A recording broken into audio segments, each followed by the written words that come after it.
In the heart of Udala, a village blessed by the earth, the soil was so rich the mango trees groaned under the weight of their own sweet fruit. Here, life was abundant, and a woman's value was often counted by the number of children she brought into the world. They were seen as life's ultimate gift, their laughter a constant, joyful melody that filled every home, except for one. Nneka was a weaver, a true artist. With her hands, she could coax the raffia palms into a song, weaving patterns so intricate and beautiful that merchants would journey for days just to purchase her baskets. Her marriage to Nneka, a gentle and kind carpenter, had been a celebration of pure joy. Their love was a strong, steady flame.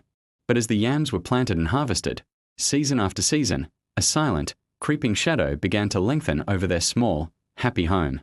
The joy that once filled every corner began to feel fragile, threatened by an unspoken sorrow. The source of this shadow was often found in the formidable presence of her mother-in-law, Mama Obi, a woman who commanded her household with the authority of a general. Mama Obi's own life was a testament to her beliefs. She had given her husband 5 strong, strapping sons, and this was her legacy, her crown.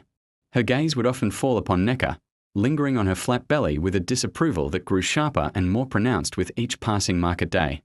The whispers started subtly, then grew into declarations. Mama Obi, in conversations with neighbors that were always just loud enough for Nneka to hear, would make her feelings known. A woman who cannot give life is like a well without water, she'd proclaim, her voice carrying across the dusty compound. Beautiful to look at, perhaps, but fundamentally useless. What good is a pretty container if it remains empty? Each word was a stone, and Nneka felt its weight settle heavily on her heart. The vibrant colors of her raffia seemed to fade, and the rhythm of her weaving slowed, each thread now interwoven with a deep and silent ache.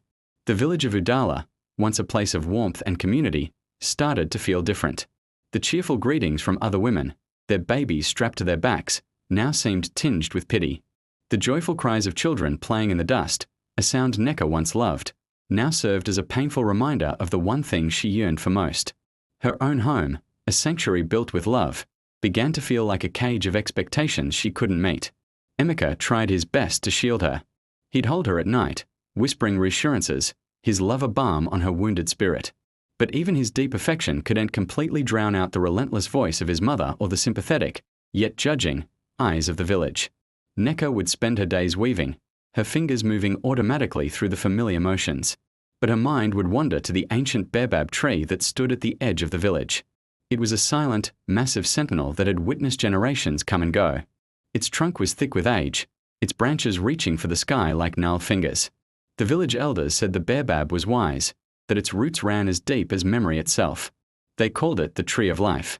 Nneka found herself drawn to its shade, finding a strange comfort in its stoic presence. It was a symbol of endurance, of life persisting against all odds. It was there, in the quiet solitude beneath its sprawling branches, that a desperate, fragile seed of an idea began to take root in her mind. What if the answer wasn't in the village, but in the wisdom of the earth itself? What if the baobab held a secret she was meant to discover? This is just the beginning of Nneka's journey. Make sure you subscribe and turn on notifications so you don't miss what happens in Chapter 2 of The Seeds of the Baobab. Thanks for watching.